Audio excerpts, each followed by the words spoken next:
So just so that you know, what you were seeing there is that each one of the children got a pair of shoes. I like those, what's the Frozen, the Elsa, and who's the other one? Anna, and that whole thing, and those shoes that the little girl was holding up. They got a pair of shoes, I think, and some winter wear, and a toy, and some other toiletries and things like that, and well done. I'm so grateful for the way that people jumped in this. Well done. That's being church. Yay. And with that, I want to pray before we get into the Word. And would you pray with me? Those of you online and those of you in person.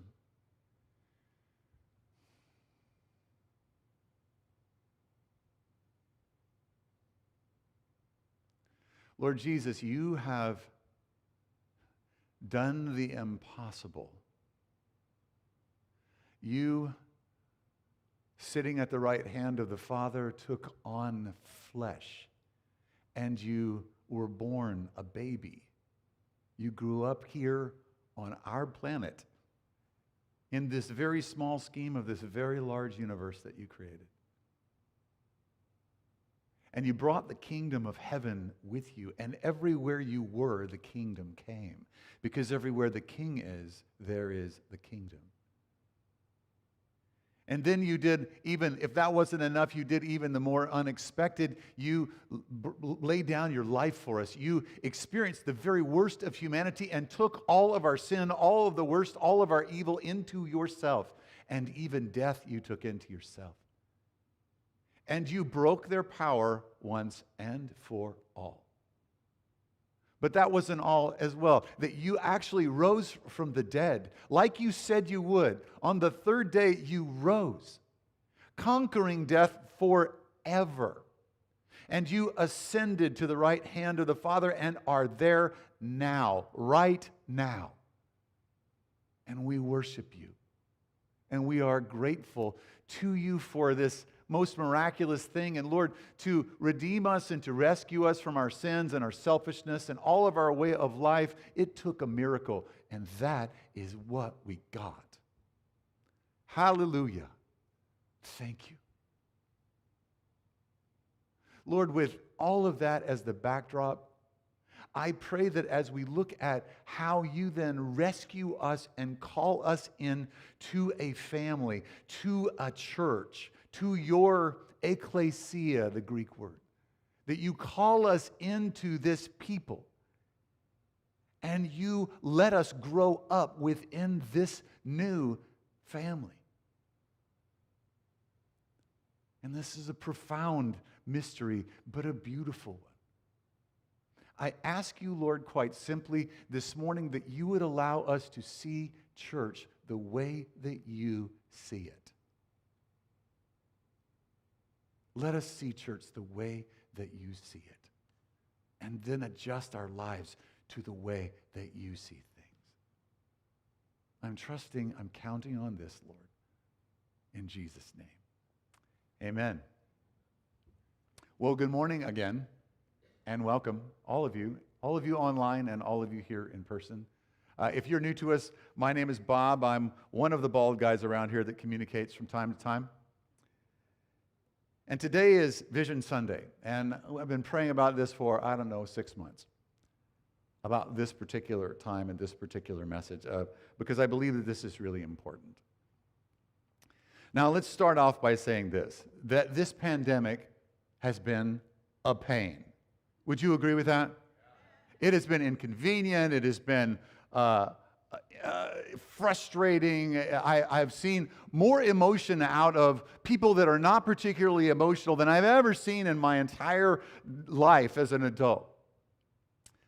And we as a church, we have tried to, as a team, make adjustments as each particular set of news came out and set of requirements came out. We tried to make adjustments to that. We had to do so much learning to make these adjustments. And the team actually got together this last week, did not only a worship rehearsal, but a tech rehearsal as well, just to write some of the things that we had going on. Because as we keep on doing this, we had to learn a ton.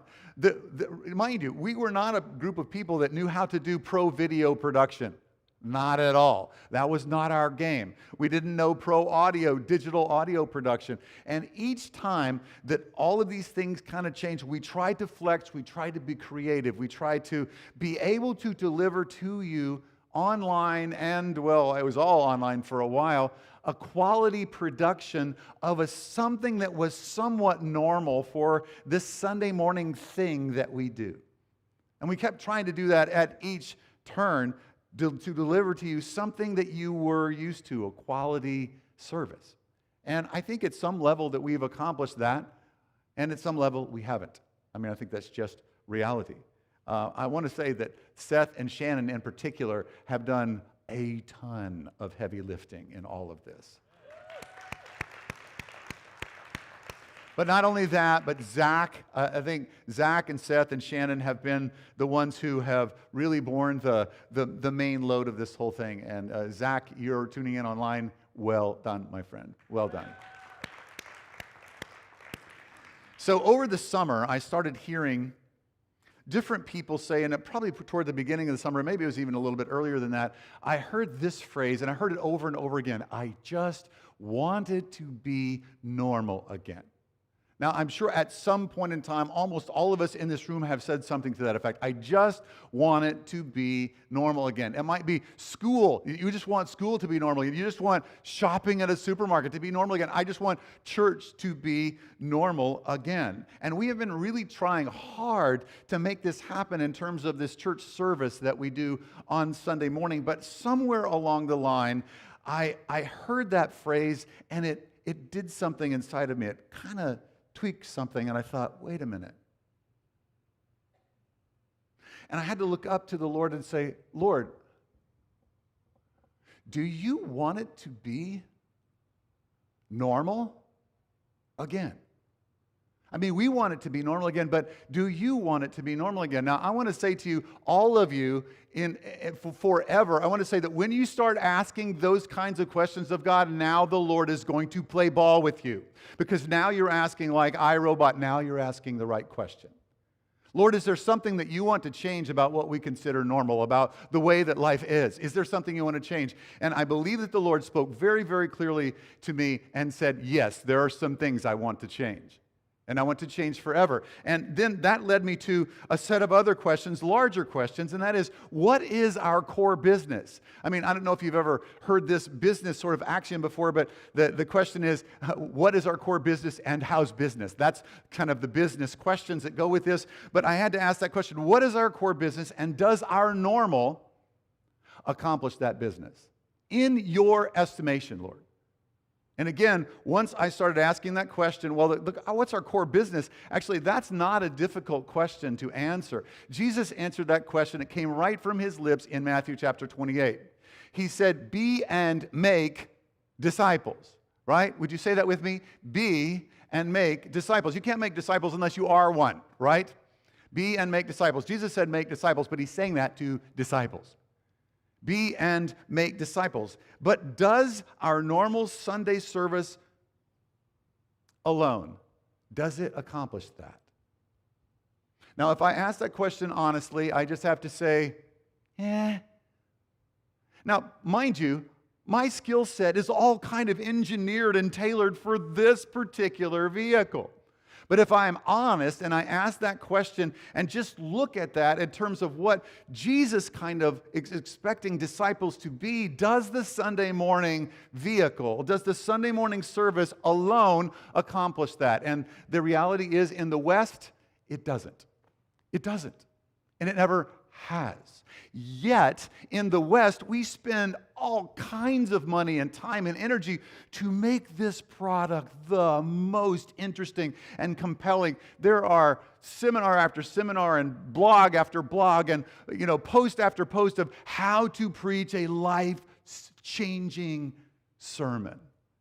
And if any of you have ever been in pastoral ministry before and you have preaching responsibilities, you're like, Lord, I want to preach the best sermon I ever preached this week. And the next week, I want to preach the best sermon, even better than the sermon that I ever preached last week. Because the thought is that if I just say it in such a way that your lives are going to be changed forever.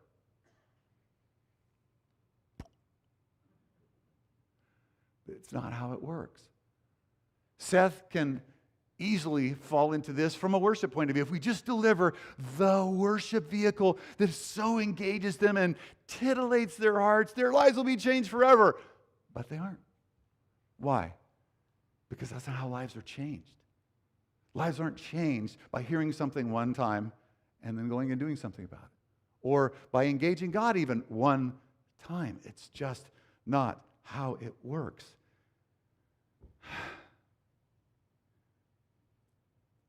And it is not how Jesus did it. That's more important. It is not how the Master himself. God took on flesh, came all the way to us,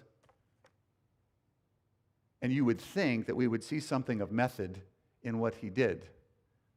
But we somehow still put a lot of stock in something that isn't his method. And the truth is, and again, I'm admitting this, that we have made the large Sunday gathering the tool for making disciples, and yet it has consistently underperformed no matter what the talent level is up here. Now, I want to say to you that if Billy Graham is up in front of you when he was alive and he was carrying the preaching responsibilities, you still would not change by his messages, because that's not how people change. Are you with me so far? All right, so, yeah, at least I got one person with me so far. Yay. So here's an analogy. So let's just say I have a Honda Civic, an older one, and I want to race a Ferrari. And so I can take my Honda Civic, my economy vehicle, and I can really do some serious work to it. I can invest all kinds of money into it. I can put scoops on the front to keep the front end down, and a spoiler on the back. I can have flames painted on the side of it. We could turbocharge the engine, but it is only going to compete with a Ferrari for the first 10 feet. And then after that, it's not even a race. Why? Because a Honda Civic isn't built to race a Ferrari. It never was built to race a Ferrari. It's not a fair comparison. Do you understand what I'm saying? And the Sunday morning venture is not how Jesus did it, yet we want to put all kinds of money and time into it to make it something that it can't perform. It can perform some things really well. Please don't get me wrong. I think that this meeting is meaningful. And so I'm not going to diss that. In fact, I'm going to do some comparison coming up. But I want to say that this alone cannot a disciple make. And it never has been able to. So with that in mind, how did Jesus do it? Well, he gathered a small group around him. He invested in them and invested in him. They were with him. They talked about everything. He shared himself with them. They traveled, they talked, they walked, they ate, they argued. He poured himself in. There was an inner circle of three, Peter, James, and John. There was the 12 disciples, which we often refer to when we think about the disciples. And then there was the entourage that traveled with Jesus, and that was pretty much a constant thing. Remember in Matthew 10, Jesus selected 12 disciples after a night of fasting and prayer. Who did he select them from? It was the larger group of people that traveled around with him, as well as a group of women who were financing the thing. So you've got this group of people with him, and what Jesus is doing is something that is not new for his day. What he's doing is the rabbinic model. A rabbi would gather pupils around him, disciples, and he would invest his entire life into them. They would eat together. They would work together. They would dig deeply into Torah together. They would go shop together. They would build together. They would talk about sports teams together if they had sports teams back then. They would do everything. It was a complete and utter immersion in him and his whole way of life. That is what discipling was all about. And so when Jesus calls these people disciples, this is what is in mind. And this is what Jesus did, and it's what the early church leaders did. And it's all in the small. It's not in these big things. Jesus taught, people, he fed the 5,000. There were 5,000 people there, but that's not where his primary investment was. His investment was in these small groups of people, and those small people, even with their kind of pathetic pre-qualifications and the whole thing, changed the world. Now you might think, well, We don't have Jesus around to invest in us, but still, this is the way that the Lord did it. Now, so when Peter, James, and John, not Peter, James, and John, when Peter and Paul and John wrote to the churches, they wrote to churches that were in homes. Churches were meeting in homes, all of them. There were no church buildings at this point in time. It's not until almost 300 years later when you start to see the emergence of church buildings. That churches met in the largest home that was available to them normally. And when Paul is writing to the church at Colossae or the church at Corinth, he's writing to a group of people that meets in someone's living room. And it's probably between 20 and 40 people. And so when Paul writes to them and says and talks about spiritual gifts, he's talking about a group of people where actually when they all come together, everyone does get to share in the participation, the practice of spiritual gifts, because the group is small enough for that to be meaningful. Where when you get bigger, like even like this, now it's just a few people's gifts that are being deployed instead of the body being the body. And once again, we have really trusted this, but the small was really the vehicle of the New Testament. The 20, the less, the 12, the 3. The small. The small was where Jesus put his primary emphasis. And I love the way that Luke describes them. Seth said something similar to that in the whole thing, but Luke describes these in Acts chapter 6, verse 2. He describes them as the community of disciples. Think about that for a moment. The community of disciples. Not the community of believers, not the community of converts, the community of true Christ followers, people that are all in, that are completely immersing themselves in Jesus and his way of life. A community of disciples. Would you say that with me? A community of disciples. Now, there's something beautiful, unspeakably beautiful, just about that simple terminology, a community of disciples. So in these smaller gatherings, people shared life. They were mentored, they were taught, they learned, they grew, they connected with God, and they connected with each other. They supported each other. They shared resources like a family. They deployed spiritual gifts within that context. All of it in the small. And that was church. That was church, not a service, not a building, a community of disciples. And so we would, I think, accurately describe the church in the New Testament as house churches. That would be the accurate way of describing who they are and what they did.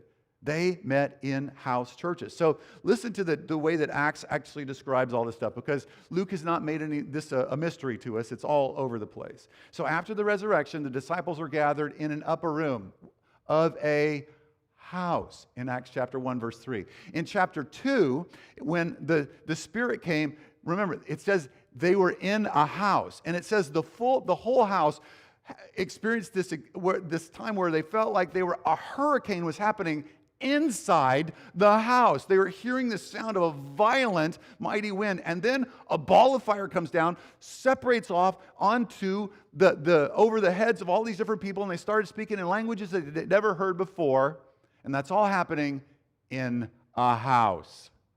It's happening in a house. And then at the end of Acts chapter 2, it talks about the way that very early community was actually working with and trying to become somewhat of a movement. It says every day, so there's a lot of this happening. Every day they continued to meet together in the temple courts. And they broke their bread in homes and ate together with glad and sincere hearts. So there's a lot of together that's going on that makes a community of disciples. A lot of together makes a community of disciples. And so there's a larger gathering, but it's not a church service. The disciples are the apostles are giving them what Jesus gave them. And quite simply, the largest place they could do that is in the temple courts. And at that point in time, there was still at least some freedom to be able to do that. So it starts in the large gathering, but it quickly, after the persecution started, it evolves into something much smaller, and churches become gatherings in homes. Now, the beauty of that is they become very nimble and able to flex in all kinds of different directions the way that a large gathering can't. And this is, again, the way that things developed. And so Paul, when he's saying goodbye to the Ephesian elders in Acts chapter 20, he says it this way, that I have not hesitated to preach anything that would be helpful to you, but have taught you publicly, that is, for 2 years in the hall of Tyrannus, like the community rec center of Ephesus. I taught you publicly there, not church services, he just taught them there, and from house to house. And so there's public gatherings, and house churches then, from then on, become really the main and the plain. So when Paul writes to the church at Ephesus, there's no building. He's writing to, and the first, think about this for a second. When all of these epistles that Paul wrote, when they got a hold of these things, they're brought by one of Paul's team. And then it's like, hey, Tychicus or Titus showed up, and hey, let's everybody gather at so-and-so's house, and it's in the courtyard of a square kind of a house where there's an open air courtyard, and they all gather in that courtyard, and it's not a gigantic thing. There's 20, 40 people, and they listen to, for the first time, this letter that Paul wrote to them. It's like, well, this guy who's got this incredible investment in us has written this letter so that we can hear it together. And they're hearing it all sitting on sofas and things in someone's living room. The church is small. And then I love the way that house churches then kind of migrate from that. So, 4 or 5 different times in the New Testament, Paul is sending greetings. He says, greet Priscilla and Aquila, these great workers of his in Corinth. Greet them. They're my co-workers in Christ Jesus. Greet also the church that meets at their house. He says the same thing in 1 Corinthians chapter 16. And then in Colossians, he says to them, greetings to the brothers and sisters at Laodicea and to Nympha and the church in her house. And then I love the way that Paul starts out, his letter to Philemon, that he's talking about, he's going to address this idea, this issue with an escaped slave who's a brother now and is part of Paul's team. And he's writing back to Philemon, and he says, greetings to you and the church that meets in your home. The church that meets in your home. Real church in people's homes. If you're writing anything down, that goes into your second blank, and those are the only 2 blanks that you got, because I couldn't figure out a way to shoehorn them in. Real church in people's homes, or let's just call them house churches. House churches. Now, the reality is, in present day, house churches are flourishing planet-wide. Just not very much in the West. We've always looked on with curiosity and fascination at how the church in China has been so resilient and been so powerful and has grown so steadily when they were under all kinds of pressure. But the church in China is almost exclusively house churches. Same with Vietnam, same with Iran. And actually, the church in Iran is the place where the church is growing the fastest on the planet. It's happening in houses. Now, I think that we know that God is doing something miraculous in doing that. So I would never take anything away with it. But there's something to the method in this. Because it actually, for one, in China, it costs something to be a disciple. And when you become a Christian, it costs something. It might cost you a family sphere. It might cost you your business. It might cost you friendships. But now you are involved in now this family, and this family meets in a home. And it's flourished and flourished and flourished. It was community then, and it's community now. And it was not an add-on. It was church. So let me put it clearly that house church was and is the most efficient, flexible, reproducible, connective vehicle for growing a community of disciples. House churches.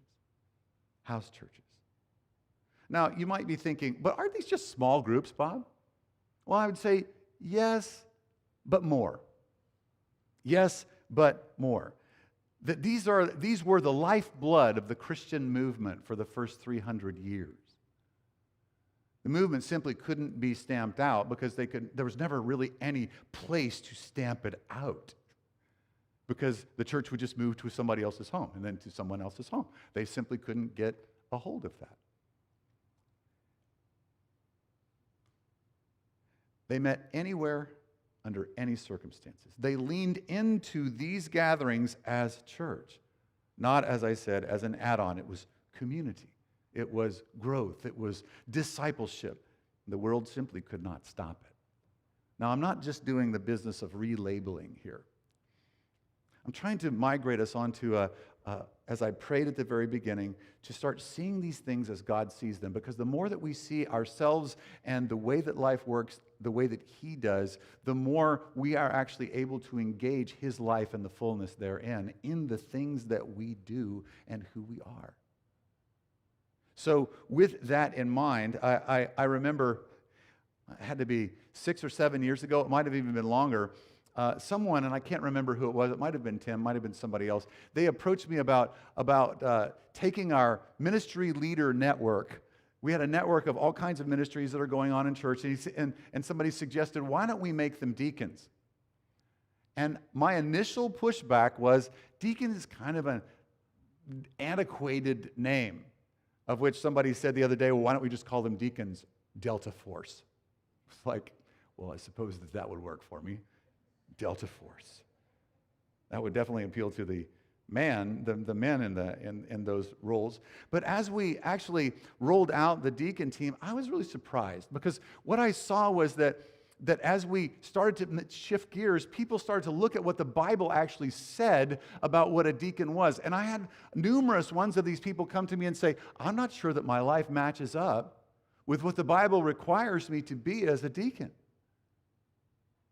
And I thought, we're just changing your name, but curiously, because the Bible is very particular about what pre-qualifications and prerequisites there are for deacons, it made each one of them have to filter their lives through what the Bible actually said about that role. And what ended up happening was it created a kind of a groundswell of commitment and participation that I never saw coming. And it was simply by changing the name of something to something that actually fit it better, it called to a fuller understanding and a deeper commitment. And that is what I am talking about when I say house churches. Is I'm not saying that we are trying to do something altogether different, something nobody else has done before, but to say that what the Bible says is church is one thing, and then what we say at church is another thing, and we continue to try to get this to do this, and it continues to underperform. We need to change our perspective for one, and then our engagement and our commitment for two. So having said all that, the diagnosis in this whole thing is that small groups are often considered, for most people, supplemental to their Christian life. They're supplemental to church. And so it typically is a much smaller group of people that participate in a small group. And everyone that does knows the value of those things.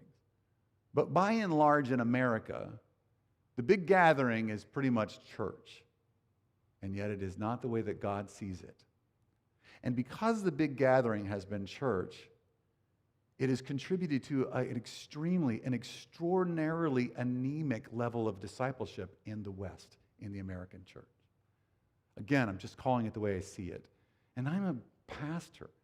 So I'm a part of the machinery that in some ways is a part of the problem. I think what's ended up happening is our attendance has sort of been seen as enough. How can we get the most bodies into this building? That becomes like the goal. But that was never the goal for the Master, for Jesus. It wasn't, was it? Think. It's not what the Gospels are talking about at all. Jesus didn't walk by the tax collector named Matthew and say, hey, join me once a week. Wink, wink, nod, nod. He said, no, come and completely immerse your life in mine. Follow me. He walks by the sea, and there's some ruffian fisherman guys, open mouth, insert foot kinds of guys, and he says, come and visit me once a Sunday. That's what I'm looking for. No. He says, follow me. Come and immerse yourself completely in my reality, in who I am and my whole way of life. Come and immerse yourself. And so I want to say that we have somehow allowed inspiration and refueling and kind of Sunday morning fueling stop to be the thing and the point, but it's never been the point. And again, I'm just trying to call it the way that I see it and the way that the Lord is seeing it. And so with all of that, what I mean to say is that God has called us to build a robust network of house churches, elevating the importance of the small to evenly match the importance of the large gathering on Sunday morning in order to connect and to form and to express the fullness of Jesus' life. Let me say that one more time so that I'm clear. That God has given us a vision, not just me, and I've met with tons of leaders over these last several months, and we've talked and prayed and talked, and this is what God is saying to us, that He wants us to build a robust network of house churches, not small groups, but churches but house churches where church actually happens in a house. And that we are elevating the importance of that small to equal the importance of the large gathering on Sunday morning. Sunday morning isn't going away. It's just so that you know, this is not like an appeal. We're just going to get rid of this. We're going to continue to give it our best to serve up to you an experience of God in this Sunday morning vehicle. But we simply cannot anticipate that this or expect that this Sunday morning vehicle is going to do the whole job, because it never has and it never will. And again, I think that the more that you and I acquaint ourselves and buy into what Jesus' vision is for His people, the more then it becomes the vehicle for us, for you and I to change. So it is Sunday service and it is house church together. That's the balanced diet. It's the balanced diet. And so I believe that what God is doing, He's redefining church for us. And I believe that the Lord has used the pandemic in some sense to help us hit the reset button.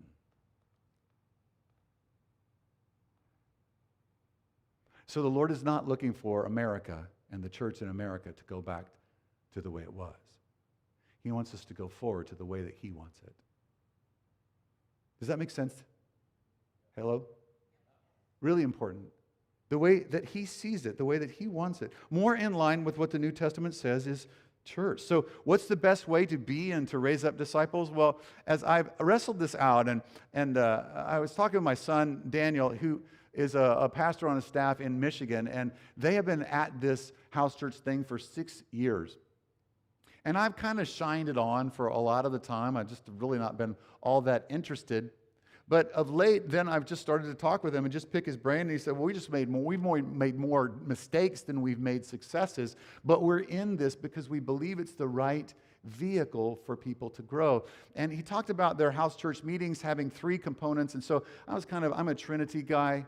I mean, you guys know this. And so I just thought, Lord, can we synthesize this into 3 words in terms of what is it that makes a real disciple? What are the 3 kind of umbrella concepts? And those 3 concepts, and after the hundreds of torn up pages and writing and stuff, these 3 words continue to come to me: connect, form, and express. Connect, form, and express. That makes a healthy church, and a healthy church makes healthy disciples. Connect, form, express. Let me speak to these in terms of, in general, the broad brush. Connect means family. Connect means belonging and identity. It means sharing and oneness and joy shared and praying together and discovery. Connect. Forming means connecting meaningfully both with God and with others. Not just with God and not just with others, but with God and with others. Through instruction and learning, by mentoring and imparting and training and equipping and healing and maturing and spiritual disciplines, and on and on and on. The formation of a disciple. How are you formed? On the potter's wheel. Those are at least a running start. And then, but it's really important to say that Jesus was never content with people just being informed. That this always had to have a way that it worked itself out. That life change inside of you always works its way outside of you. It always does. And so I thought about kingdom, or I thought, about how can we say, application maybe. But as I looked at this, I thought, now wait a minute. The connection and the formation have to find an expression that for it to be the authentic article. And the expression actually means all kinds of things. It means giving and giving generously. It means serving and evangelism and missions. I mean, depending on the tradition that you come from, you might think, well, obviously these things lead to evangelism. But that's not all that it it leads to? It leads to a whole lot of different things. The expression of genuine faith, it has to find flesh. He who hears my words and puts them into practice is like a person who built their house on a rock, right?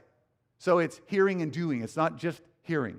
And so, and I think one of the problems with the Sunday morning vehicle is that it seems to create seed collectors rather than fruit producers.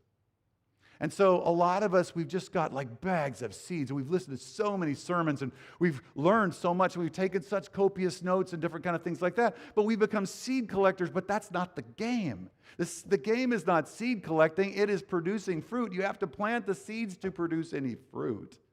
It always has worked that way. So when I say expression, it means missions, justice, and restoring things, and forgiving, and reconciling, and praying, and husbanding, and fathering, and momming, and wifing, and healing, and ministry to the poor and the needy. This is what a real Christian does, isn't it? It's all these things and more. But these things have to find expression. They're not just things to sit on and say, well, isn't this great? I've got 2 full bagfuls of seed. I mean, honestly, you don't want to stand before God with your bags of seeds. Just saying. Because if you take your last breath and you come in, you're like, Lord, look at the seeds that I got. I listened to so many sermons, and he's going to... What? How is that relevant to anything? Well, I listen to the best speakers that the church has ever been able to produce. It's like, okay. No, you want to stand before God and say, I planted so many seeds and some of them produce something. But man, what a ride. And the Lord's like, yep, what a ride. So I took these 3 qualifiers and I just took a piece of paper and put on one side small gathering and on the other side large gathering. Church service, house church. Which ones do what? Because I just wanted to be honest and it's dangerous to be honest, honestly. Because when you start being honest, it shows that some things aren't really the way that they're supposed to be. So as I looked at the small, I thought, okay, so what does a small do well? Well, you can know and be known in a small group. You can connect in a profound way. You can share your needs and resources with others in a profound way. You can receive and give support. You can belong. And I want to say to you that belonging is a huge human need. We need to belong. We can experience oneness in a very unique way in the small that we cannot in the large. We can share life together. You can be noticed there in a way that you would never be noticed in a church service, even this size of a church service. You can be corrected or redirected, let's just say. That is to say that if you're headed in the wrong direction, some people that are in your life, they know it, and they can say, you know, that dog don't hunt, right? That doesn't work. Or maybe even asking the question, how's that working for you? Is that working out for you? And you have people in your life that care enough and are near enough to actually say something when you're headed in the wrong direction. And from time to time, all of us are. I would also say that you can experience the Lord's Supper in a small group in a way that's very difficult to replicate in the large. But you can also experience the Lord's Supper in the large in ways that you can't replicate in the small. So I think it works in both. And then I'm going to go out on a limb and say this. But I'm not an introvert, and I don't think anyone is mistaken about that. But I think that a smaller group can be introvert friendlier. Not friendly, but friendlier. I've talked to a lot of introverts during the pandemic, and they're like, we are really enjoying this because we have all kinds of time to ourselves without having to bother with any people. Seriously, I have. And a lot of you introverts have been quite frankly honest. And I thought, wow. And for all of us extroverts, we're like, we just need some people. Please give us some people. I see that hand. God bless you.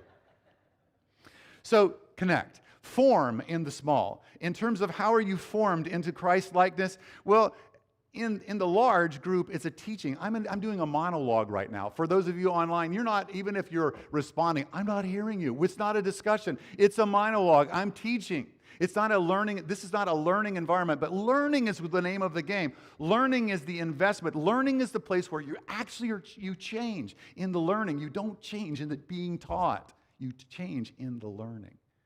And so the small is a learning environment where there's discussion and discovery. You can process things aloud. I remember one guy in our church years ago went through our Alpha program like in the second year, and he came out very boldly in one of the small Alpha groups and said, I just know that Jesus and Mary Magdalene were a thing. They were married. And we were like, not really, and so we actually talked about that, and since then he has recanted on that. But there was a time to process aloud, and it was okay to process it aloud. There's the challenges to grow, that it's okay to challenge each other. You get a chance to pray together. You have a chance to invite accountability. This doesn't contribute to that. You get to see progress or the lack thereof, because you're sharing life with other people. But you can come in here and go and never be changed, and no one will know it. And it's just not the way that the Master wants it.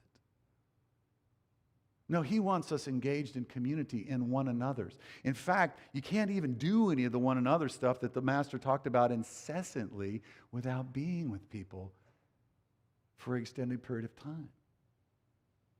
And then in terms of expression, you have a chance to look outward together, to apply the learning, to receive support, to give support, to express your spiritual gifts, to serve and to be served, to step out into risk. And then if you go down in flames, there are people there to catch you, to work as a team, to pray together, to worship together. So those are things just as a running start into the small. Then on the other column, I put the large, and quite frankly, there's all of these things on the small, and in the large, it was there. It was like, oh, dang. Well, just going to be honest about this. So what does the large, how does the large contribute to the discipleship process? Well, I think it's beautiful and good for us all to be a part of something bigger than ourselves. It always has been and always will be. It's a place where we can encounter worship oneness, where you have enough voices, where we get lost in worshiping God together. It's something profound and beautiful that we can't replicate in the small. We can experience the Lord's Supper in a depth in that in a beautiful way. There's a kind of joy that you can experience in a big group like this that's unique to the big group. Connect. In terms of form, and formation, you can listen to someone teach, me primarily in this whole thing. I think that that's good, but I don't think that's enough. You can be envisioned and given some direction in a good way. You can be inspired, and I think inspiration and refueling has kind of become the name of the game for most American churches for Sunday morning, is that we want to inspire people and refuel them. But again, is that discipleship? We can experience a larger kind of a oneness, as I said. You can serve, and you can kind of start to get outside of yourself. In terms of expression, there's worship. I think the large gathering is actually really good when you have some people that you're working on and sharing your faith, and you want to baptize them into the introduction of the Christian faith, and they can come in here, they can be a little bit anonymous, but they can kick the tires and see if this Christianity thing is for them. And often the Lord uses it. And it's a very powerful way of presenting the gospel and inviting people into Jesus' life. We can have a larger impact together. It's a great introduction to the faith. You can preserve, as I said, your anonymity, but only few gifts are expressed in here. At this point in time, all of you are sitting, and I am alone expressing the gifts that God has given me. But if you've read the New Testament, that isn't the way that this is supposed to work, right? At least not all the time. There are times, yes, but not all the time. It is large and it is small. Each vehicle, each mechanism, it serves a different purpose. Both are good and essential. Neither one do the whole thing, do all of the lifting. There's a synergy, there's movement, there's growth, and there's connection. So what am I saying in all this? Well, I have been trying to hone my terminology in this, and I'm still figuring this out. So let me just kind of throw some ideas out here. This is all from my journal. Firstly, it's important to say that this is a long-term venture. We're not going to start something today that then is just going to be this big explosion and we're all going to be changed or anything like that. I believe that this is a long-term venture of redefining church, because church is something that's deeply embedded in all of us in terms of what we think that is and what it isn't. And it's going to take a while for us to begin to change and adopt, I think, a more New Testament level understanding of what it means to be a part of a community of disciples. Secondly, that we'll need to adjust our vision and our perspective and our language, probably no one more than me, in terms of seeing the small gathering as church, not a supplement to church. It's not an additional thing, but it is part of that. Now, I think that over a long period of time, churches have tried to wrestle with this. It's like, we know that Sunday morning isn't enough, but then what ends up happening is lots of churches and lots of traditions have had a Wednesday night service that's just a more intense replication of the Sunday morning service. And so we've got Sunday morning service, and we've got Wednesday night service, but we don't have community, we don't have discipleship in that whole thing. And so it's going to take us a while to adopt that. And so I believe that house churches will be a place where people actually experience church, where they're challenged to grow. And some of you are already doing this, and it's beautiful. And you know the value of this. And other ones of you, I'm trying to sell you. I'm trying to promote. Because it's that big a deal. This is not trivial. I'm not just talking semantics here.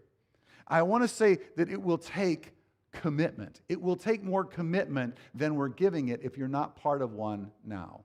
It will take more commitment than just showing up on Sunday. But then again, Jesus never asked for your attendance. He never asked for your attendance. He asked for your life.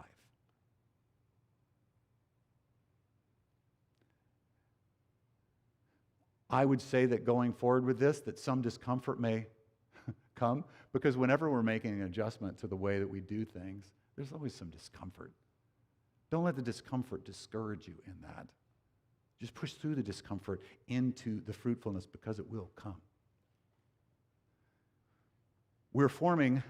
We'll be forming small house churches, both in person. And for those of you that are online, joining us online, you might be thinking, but what about us that are online?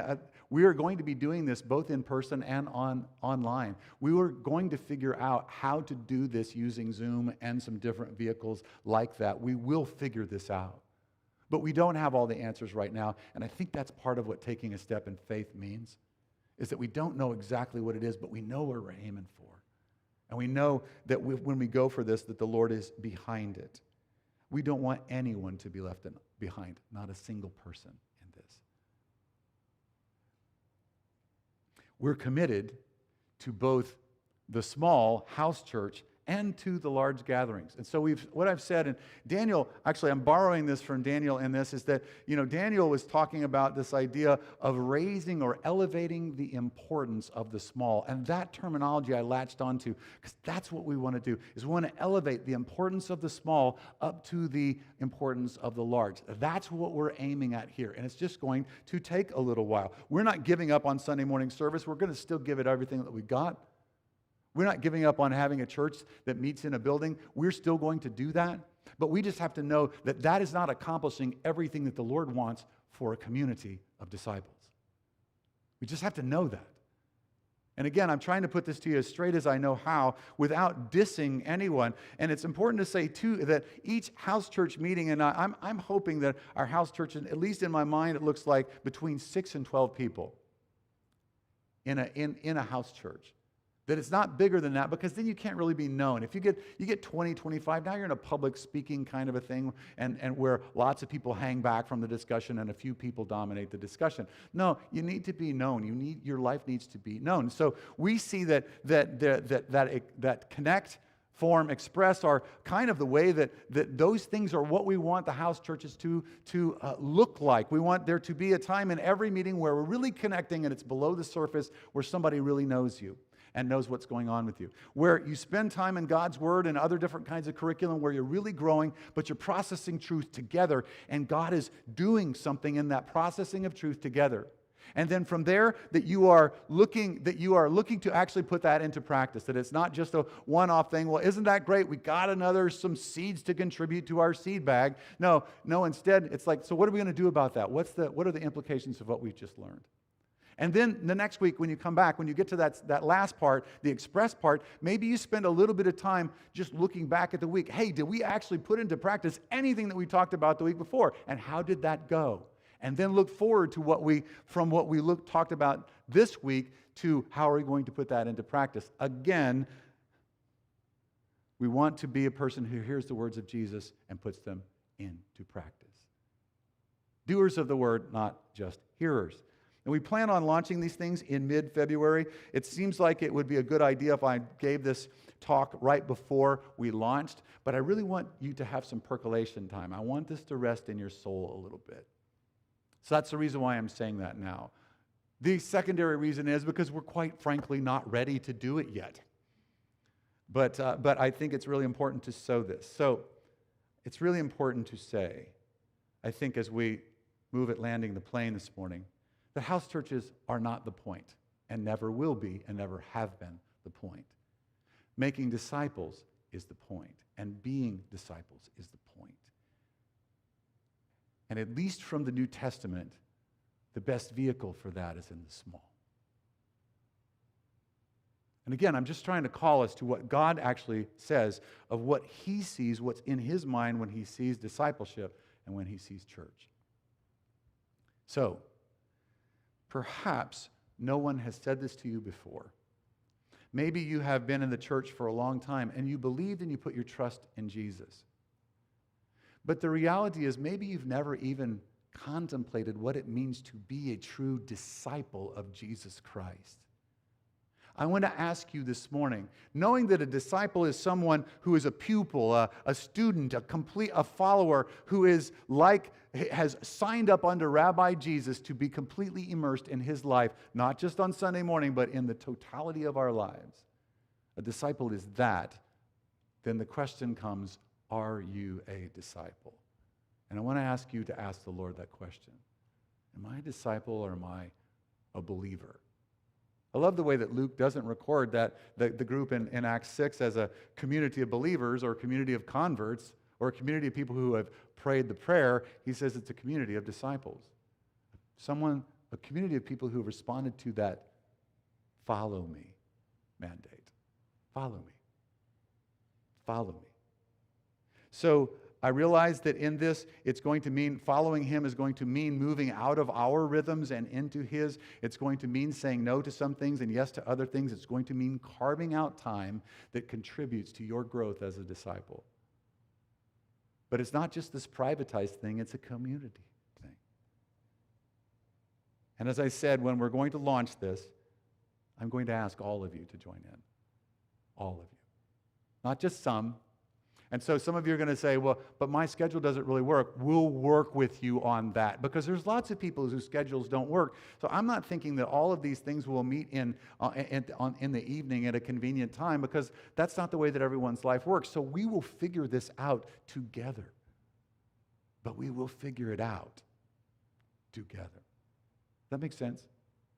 So what happens if we do this? If I make this big ask and we actually do it, this big ask of Jesus, what will it look like? Well, I think that belonging and connection and support and family will shoot up like crazy. Well, you will say after a month or two, I never knew that this could be this way.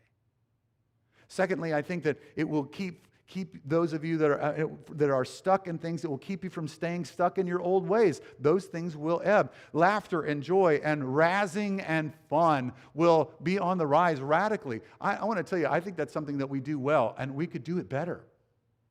And I guess that last week when the family song was being played and I was dancing, I guess that was being broadcast, so that's us. Seth and I do that pretty much every week. But we dance, and he throws a shoe at me every week. Take off your shoes and dance. And Seth feels obligatory. He's just got to throw a shoe at me. Doesn't matter what kind of shoe or smell they're in.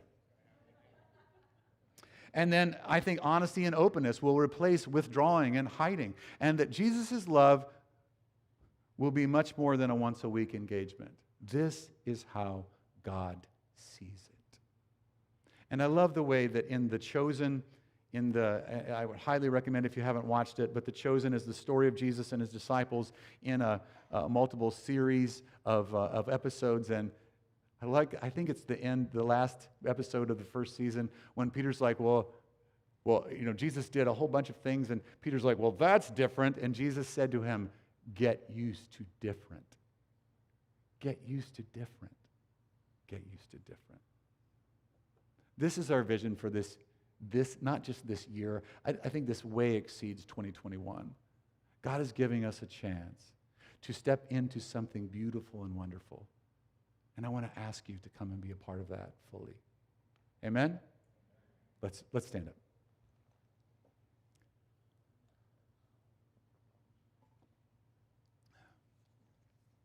Well, Lord, the guy that's talking up front is just stopping talking.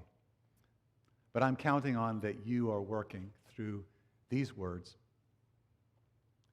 to get us on board and to envision us into what can be.